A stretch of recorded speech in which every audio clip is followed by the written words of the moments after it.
मधुर आवाज कहानी में आपका स्वागत है।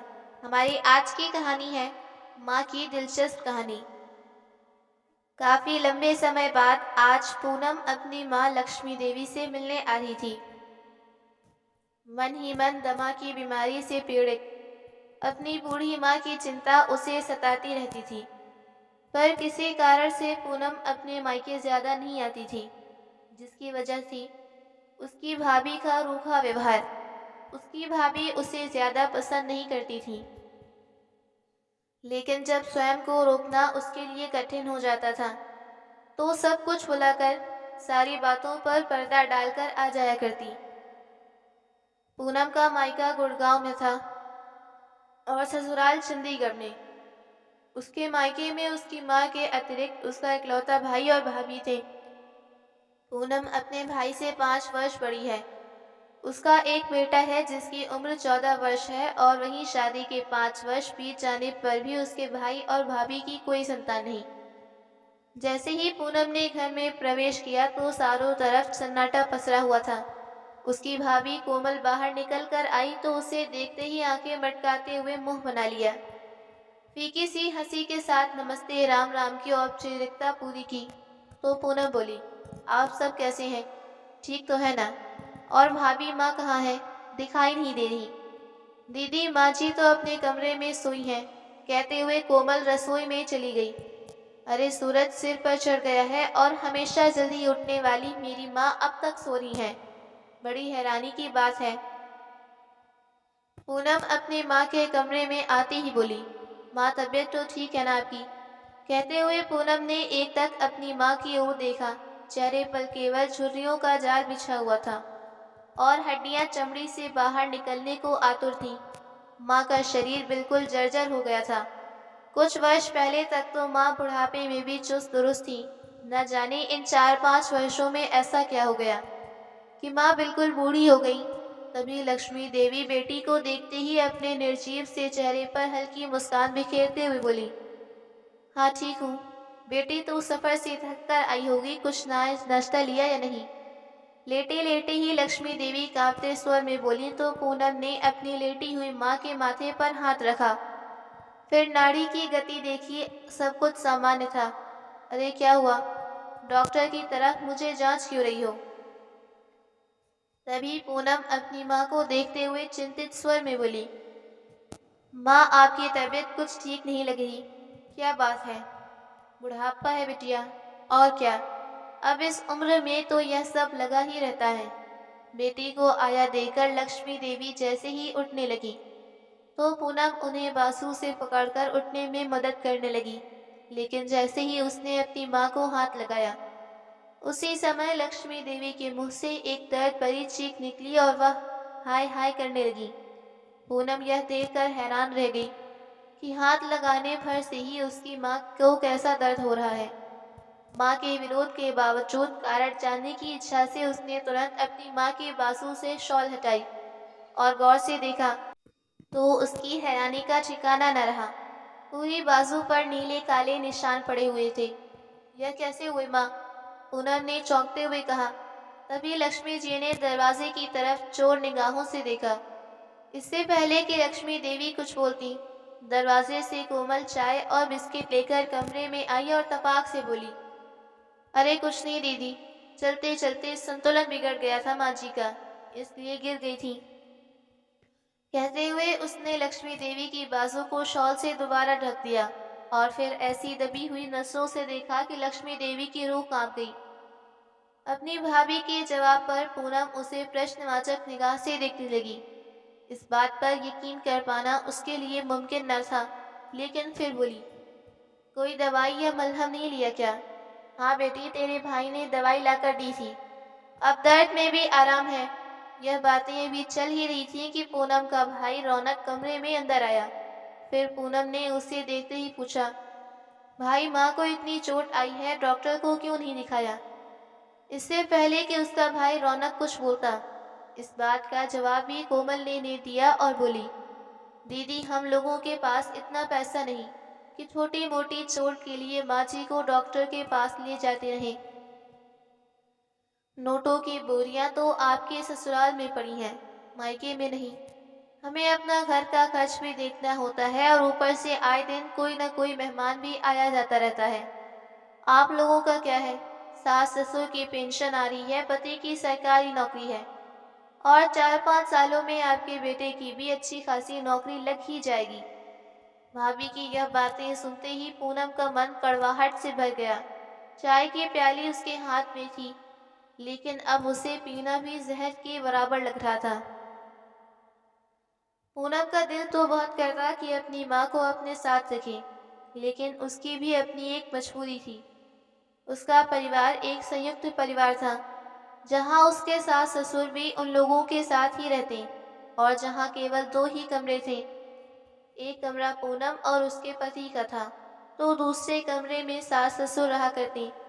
उसके बेटे को पढ़ाई करने के लिए भी मजबूरन हॉल में बिठाना पड़ता और चंडीगढ़ जैसे शहर में बड़ा सा मकान लेना कोई खाली जी का घर तो नहीं था। अब ऐसे में वह अपनी माँ को कहाँ रखती? कहीं अपने ससुराल में कहीं कलह कलेश न हो जाए। यह सोचकर वह चुप रहती। वह भी मजबूर थी। पूनम ने बड़ी मुश्किल से 2 घंटे वहां बिताए और जितनी भी देर अपनी माँ के पास बैठी, उसकी भाभी की नजर बराबर उन दोनों पर बनी थी। पूनम ने महसूस किया कि घर में कुछ भयंकर गड़बड़ चल रही और माँ इतनी मजबूर हो की चुकी है कि मुंह खोलने से भी डर रही है। भरी आंखों से जब पूनम अपने घर वापस जाने को उठ खड़ी हुई तो उसका भाई बोला, चलिए दीदी, मैं आपको गाड़ी से छोड़ देता हूँ। और घर से बाहर निकलकर उसने कार स्टार्ट की। उस समय उसकी भाभी कोमल रसोई घर के दरवाजे पर चौखट का सहारा लेकर खड़ी थी। जैसे ही पूनम दरवाजे तक पहुंची, तभी पीछे से उसकी भाभी कोमल के भुनभुनाने की आवाज कानों में सुनाई पड़ी। मेहमान है तो मेहमान ही बनकर रहिए, ज्यादा दखल देने की जरूरत नहीं। अपमान का कड़वा घूंट पीकर पूनम डबडबाती हुई आंखें लिए घर से बाहर निकल गई। गुड़गांव से चंडीगढ़ के सफर में दोनों भाई बहन कुछ समय तो बिल्कुल चुप रहे। फिर कुछ झिझक कर पूनम बोली, भाई कहो तो एक बात पूछूं। जब माँ को चोट आई थी तो क्या उस समय तुम घर पर थे? नहीं। नहीं तो लेकिन आपने ऐसा क्यों पूछा? भाई, मुझे नहीं लगता कि माँ को वह चोट गिरने से लगी। लेकिन दीदी, मैंने माँ से पूछा कि आखिर क्या हुआ था, लेकिन माँ ने केवल इतना ही कहा कि वह गिर गई थी, इस कारण चोट लगी। लेकिन मुझे शक है कि बात कुछ और ही है और माँ किसी डर के कारण कुछ भी बताने से घबरा रही है। तुम्हारी पत्नी के व्यवहार से तो सब भली भांति परिचित हैं। पूनम की बात सुनकर रौनक बिगड़ते हुए बोला, दीदी, अब आप बात का बतंगड़ मत बनाइए। पहले ही बड़ी मुश्किल से जिंदगी पटरी पर आई है। पहले ही सास बहू के झगड़े के कारण मैंने बहुत कुछ झेला है। आपको सब मालूम तो है कि कोमल ने छोटी सी बात पर दहेज का ऐसा झूठा केस बनवाया कि हम लोगों को हवालात की सैर भी करवा दी। क्या कुछ नहीं झेला मैंने पिछले कुछ वर्षों में। उन सब बातों को याद करके मैं आज भी कांप उठता हूँ। लेकिन दीदी, अब मैं सुकून की जिंदगी जीना चाहता हूँ। भाई की बात सुनकर पूनम ने उसे कुछ ना कहना ही मुनासिब समझा, लेकिन मन ही मन बहुत से विचार चल रहे थे। उधर अपने पति और नंद के घर से बाहर निकलते ही कोमल अपनी सास के कमरे में आई और लक्ष्मी देवी को बाजू से पकड़कर जोर से झटका देकर छोड़ दिया। चोट के कारण लक्ष्मी देवी के मुंह से जोर से चीख निकली। तभी ज्योति रौबदार आवाज में बोली, क्यों महारानी, मेरी शिकायत करोगी अपनी बेटी से? कोमल की कड़कड़ाती आवाज सुनते ही लक्ष्मी देवी की रूह कांप उठी। तभी आंखें बड़ी करते हुए कोमल बोली, एक बात कान खोलकर सुन ले बुढ़िया। अगर घर की बात बाहर निकली तो अपने पापा से कहकर दहेज के केस में तुझे और तेरे परिवार को ऐसा फंसाऊंगी कि नानी याद आएगी। नहीं बहू, मैंने तो किसी से कुछ नहीं बताया। लक्ष्मी देवी डरी सहमी सी आवाज में बोली, हाँ, और बताना भी मत, नहीं तो तुम जानती ही हो। कोमल ने चेतावनी दी और फिर बोली, यह क्या आराम करने का समय है तुम्हारा? घर की साफ सफाई, झाड़ू पोछा और बर्तन पड़े हैं, यह सब कौन करेगा? तुम्हारी बेटी तो करने से रही। अब बीमारी का ढोंग करना बंद करो और जल्दी से उठ जाओ। अपनी बहू की तरफ भयभीत नजरों से वह देखने लगी। तभी कोमल मुस्कुराते हुए बोली, आती हो या फिर डंडे से तुम्हारी सेवा करूं? नहीं नहीं, मैं आती हूँ बहू। लक्ष्मी देवी अंदर तक कांप गई और हिम्मत ना होते हुए भी जल्दी जल्दी उठ खड़ी हुई और सारा काम करने में लग गई। दरअसल रौनक और कोमल का प्रेम विवाह हुआ था। दोनों एक ही कॉलेज में पढ़ा करती और कुछ ही मुलाकातों में दोनों ने तय कर लिया कि वे दोनों शादी करेंगे, तो केवल एक दूसरे से। लक्ष्मी देवी ने कुछ लोगों से जानकारी निकलवाई तो पता चला कि कोमल और उसके परिवार वाले लोग अच्छे नहीं। बहुत से लोगों ने उस घर में रिश्ता न करने की सलाह दी, परंतु परिवार वालों द्वारा भरपूर विरोध किए जाने पर भी रौनक नहीं माना। उधर कोमल ने भी जिद ठान ली कि वह शादी करेगी तो केवल रौनक से।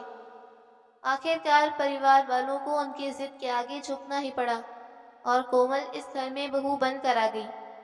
रौनक चाहता था कि उसकी शादी के बाद उसकी माँ को पूरा आराम मिले और उसकी पत्नी घर का सारा काम संभाले, लेकिन कोमल को ना तो घर के काम करना पसंद था और ना ही घर में रहना। कुछ समय तक तो वह संस्कारी और आदर्शवादी बहू बनने का दिखावा करती रही, लेकिन धीरे धीरे उसने अपना रंग दिखाना शुरू किया। अब तो आए दिन पार्टियों में जाना और फिजूल का खर्चा करना उसकी आदत बन गई थी।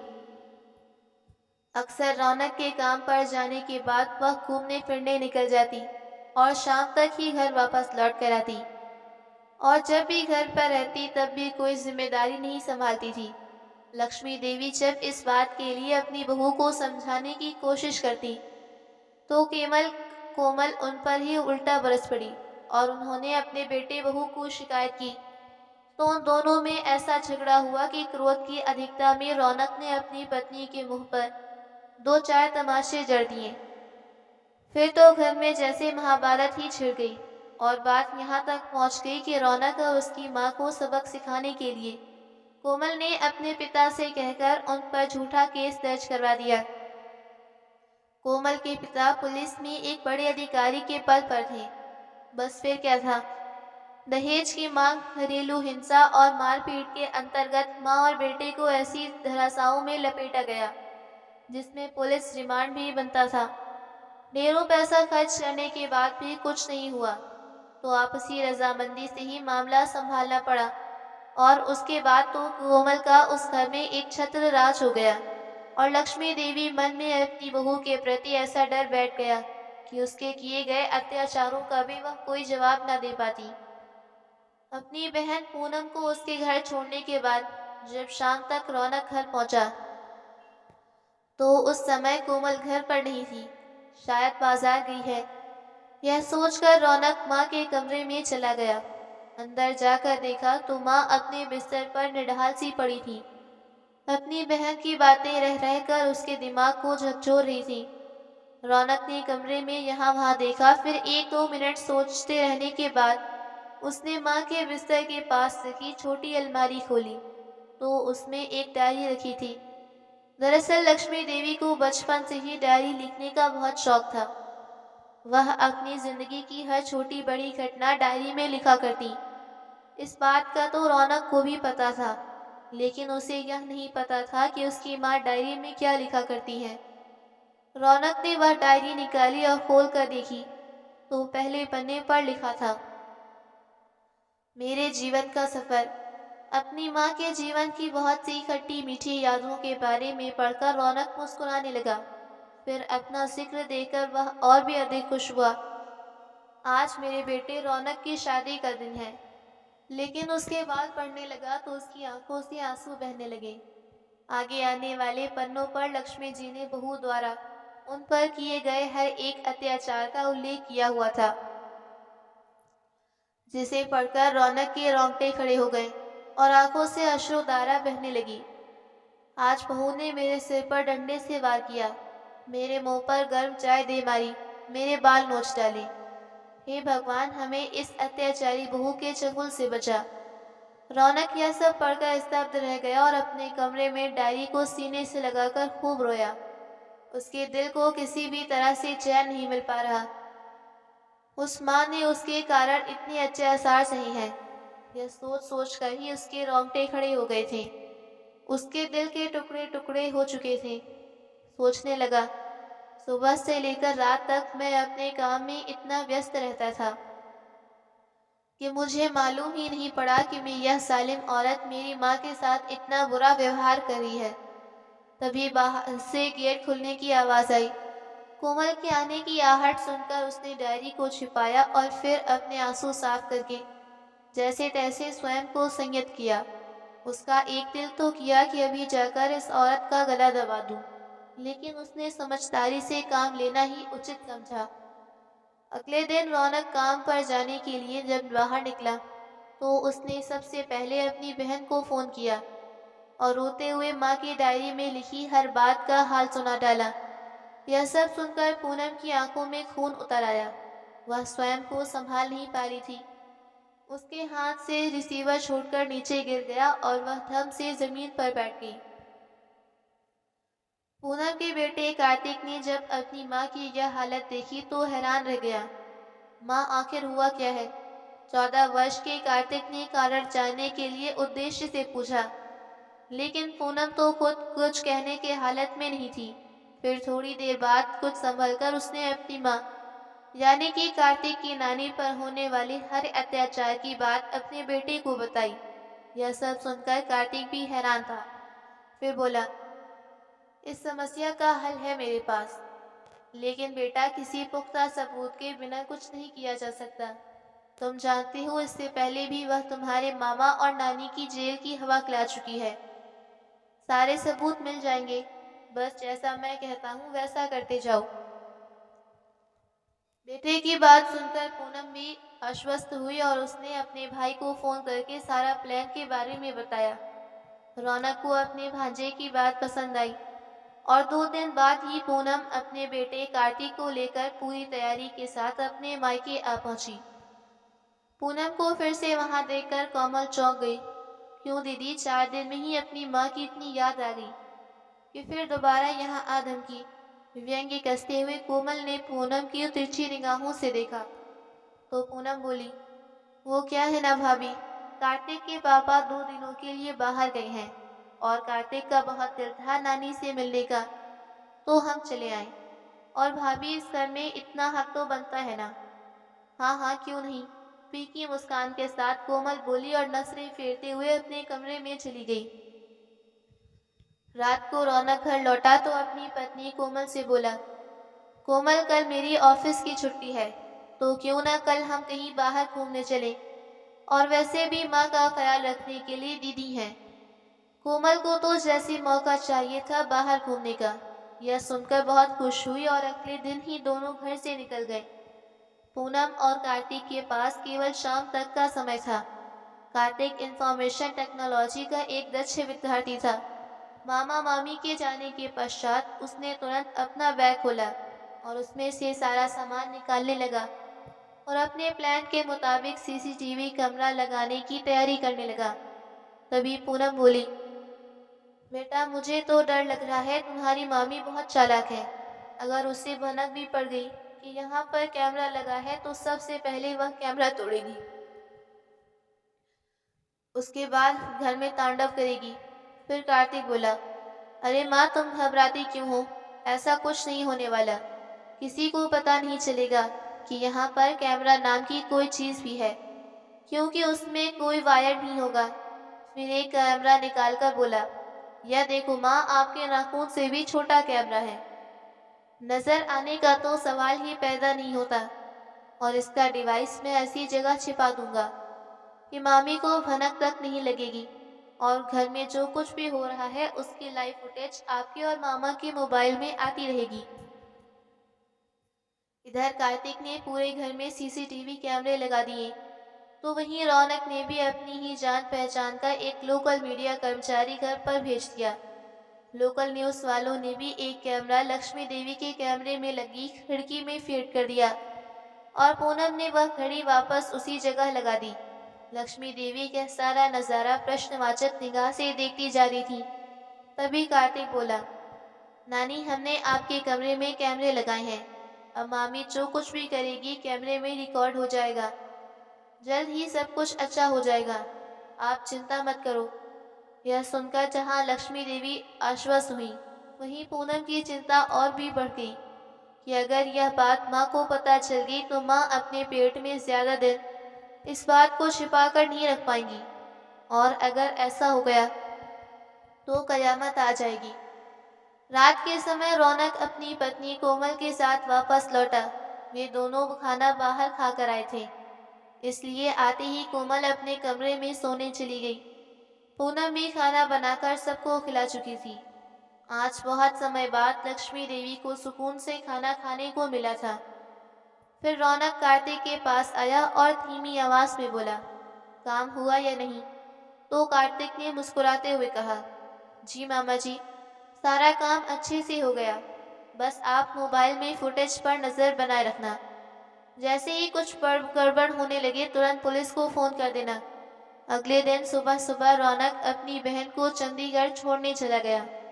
उसे वहां से वापस लौटकर आने में करीब 9 बज गए। रौनक घर लौटा तो कोमल बोली, आखिर आप लोगों का यह क्या चल रहा है? हर रोज आपकी बहन यहाँ क्यों टपक पड़ती है?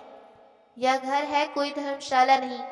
तो रौनक ने कहा, यह उसका मायका है और वह जब चाहे, जितने दिनों के लिए चाहे, अपने मायके में आ जा सकती है। ऐसा कहते हुए रौनक अपने कमरे में चला गया और अलमारी खोलकर कुछ ढूंढने लगा। तभी कोमल भी पीछे पीछे आ गई और ऊंची आवाज में बोली, हाँ हाँ, क्यों नहीं, और तुम नौकरों की तरह उनकी सेवा चाकरी में लगे रहोगे। फिर रौनक परेशान होते हुए बोला, इसमें कौन सी बड़ी बात हो गई? अच्छा वह सब छोड़ो, 3-4 दिन पहले मैंने अलमारी में 1 लाख रुपए रखे थे, वो मुझे नहीं मिल रहे, तुमने उठाए हैं वो रुपए? रौनक ने पूछा तो कोमल बोली, हाँ, वो मुझे कुछ शॉपिंग करने के लिए चाहिए थे, मैंने तुमसे बोलना भूल गई, इसलिए लिए। यह सुनते ही रौनक चौंक गया, क्या 1 लाख रुपए तुमने शॉपिंग में खर्च कर दिए? मैंने आज ही वह पैसे डीलर को देने का वादा किया था, बिना मुझसे पूछे तुमने मेरे पैसों को हाथ पे क्यों लगाया? रौनक भड़क उठा तो कोमल गुस्से से बोली, क्या मेरा इतना भी हक नहीं कि मैं थोड़े पैसे अपने ऊपर खर्च सकूं? वह थोड़े पैसे नहीं थे कोमल, पूरे 1 लाख रुपए थे। तुम तो ऐसे कह रही हो जैसे कोई मामूली सी रकम हो। कहते हुए रौनक का चेहरा गुस्से से लाल हो गया और बिना नाश्ता किए अपने ऑफिस चला गया। इधर लक्ष्मी देवी अपने कमरे में बैठी हुई बेटे बहू की लड़ाई सुनकर चिंतित हो रही थी।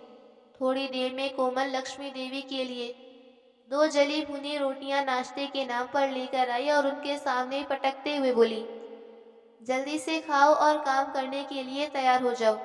आज तुम्हारी बेटी नहीं है यहाँ, जो आराम फरमाती रहोगी। तभी लक्ष्मी देवी बोली, बहू मेरी तबीयत ठीक नहीं, सांस फूल रही, आज मुझसे यह झाड़ू पोछा नहीं हो पाएगा।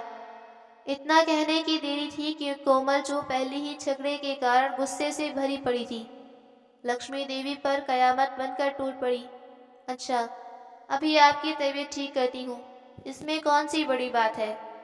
उसने नाश्ते की प्लेट उठाकर एक तरफ फेंकी और फिर उन्हें बालों से पकड़कर खींचते हुए जमीन पर दे टपका। फिर बेलन लेकर आ गई। बेलन को देखते ही लक्ष्मी देवी डर के मारे जोर जोर चिल्लाने लगी और उनकी चीख सुनकर कोमल का गुस्सा और भी 7वें आसमान पर पहुंच गया। बेलन को एक तरफ फेंकते हुए बोली, आज एक ही बार में काम खत्म किए देती हूँ, यह रोज रोज का झंझट ही खत्म। ऐसा कहते हुए अपना दुपट्टा गले से निकालकर लक्ष्मी देवी की गर्दन के चारों ओर लपेटने लगी। तभी खुद को छुड़ाने की कोशिश करते हुए लक्ष्मी देवी आखिरकार हार कर वहीं गलती कर बैठी, जिसका अंदेशा पूनम को पहले से ही हो गया था, और चीखते हुए कहने लगी, हाँ, रोज रोज का झंझट तो अब खत्म हो जाएगा। तेरी हर बात, हर करतूत कैमरे में रिकॉर्ड हो रही है। जितना जुल्म कर सकती है कर ले, अब तेरे पाप का घड़ा भर चुका। लक्ष्मी देवी के इतना कहने पर कोमल की आंखें फटी की फटी रह गईं। क्या कहा तूने? कैमरा? हाँ कैमरा, अब तू नहीं बच सकती, सारे सबूत तेरे खिलाफ इकट्ठे हो रहे। कहाँ है कैमरा? गले पर दबाव बढ़ाते हुए कोमल हड़बड़ाते हुए बोली, तो लक्ष्मी देवी ने सामने रखी अलमारी पर पड़े डिवाइस की ओर इशारा किया, जिसे देखकर घबरा गई। फिर बोली, अच्छा तो यह सब कारनामे करने के लिए आई थी तेरी बेटी, पर लेकिन उसकी यह चाल मैं कामयाब नहीं होने दूंगी। ऐसा कहते हुए उसने जल्दी से अपने पिता को फोन किया और आने को कहा। कैमरे का डिवाइस और सारी तारें खींच कर देखा और फिर थोड़ी ही देर में अपने इंस्पेक्टर पिता के साथ मिलकर कोमल ने सारी तारें निकलवाकर डिवाइस को पूरी तरह से चकनाचूर कर दिया। बाप बेटी अपनी सफलता पर बहुत खुश थे, लेकिन उन्हें यह मालूम नहीं था कि सारी फुटेज पहले ही रौनक के मोबाइल में रिकॉर्ड हो चुकी और वहां एक कैमरा अब भी है जो कि पूरी तरह से काम कर रहा था, जिसकी जानकारी लक्ष्मी जी को भी नहीं थी। लोकल न्यूज़ के फेसबुक पेज पर यह सारी घटना लाइव दिखाई जा रही थी, जिसमें कोमल और उसके इंस्पेक्टर पिता की सारी हरकतें लाखों लोग देख रहे थे। क्योंकि मामला इंस्पेक्टर से जुड़ा था, इसलिए एसपी साहब को भी इस मामले पर संज्ञान लेना पड़ा। इससे पहले कि वे दोनों बाप बेटी लक्ष्मी देवी को कुछ और हानि पहुंचा पाते, लोकल न्यूज़ रिपोर्टर और एसपी साहब की टीम के साथ रौनक वहां पहुंच चुका था। घटनास्थल पर पहुंचकर देखा कि लक्ष्मी देवी एक कोने में दुबक कर बैठी हुई थी और डर के मारे सिसकियां ले रही थी। जमीन पर कहीं जली हुई रोटियां और सब्जी बिखरी हुई थी, तो कहीं प्लेट पड़ी थी। एक जगह पर बेलन पड़ा हुआ था तो दूसरी जगह पर कैमरे का डिवाइस चकनाचूर हालत में पड़ा था। कमरे की हर चीज जमीन पर बिखरी हुई थी। कोमल और उसके इंस्पेक्टर पिता को हिरासत में ले लिया गया। आज उसके खिलाफ इतने कड़े सबूत इकट्ठे हो गए थे कि जिस पिता के बल पर वह आज तक यह हरकतें करती आई थी, वह पिता भी कुछ नहीं कर सकता था अपनी बेटी को बचाने के लिए। थोड़ी ही देर में पूनम भी वहां पहुंच गई। अगले 2 घंटे में ही इस अत्याचारी बहू की सारी करतूत लगभग हर सोशल मीडिया प्लेटफॉर्म पर प्रसारित हो रही थी। अत्याचारी बहू की यह वीडियो इतनी वायरल हुई कि देश के सभी न्यूज़ चैनल्स ने इस खबर को चलाया। 2 दिन बाद कोमल के पिता को पुलिस की नौकरी से सस्पेंड कर दिया गया।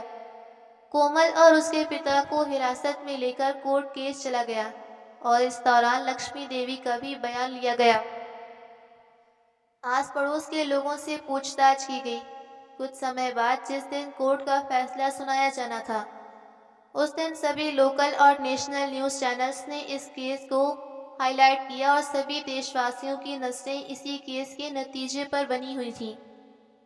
सभी सबूतों और बयानों के आधार पर कोर्ट का नतीजा आया तो कोमल को इस घिनौने काम के लिए उम्र कैद की सजा सुनाई गई और उसके पिता को पुलिस की नौकरी का गलत फायदा उठाने के साथ ही सबूत को मिटाने की कोशिश करने के जुर्म में 10 वर्षों की जेल की सजा सुना दी गई।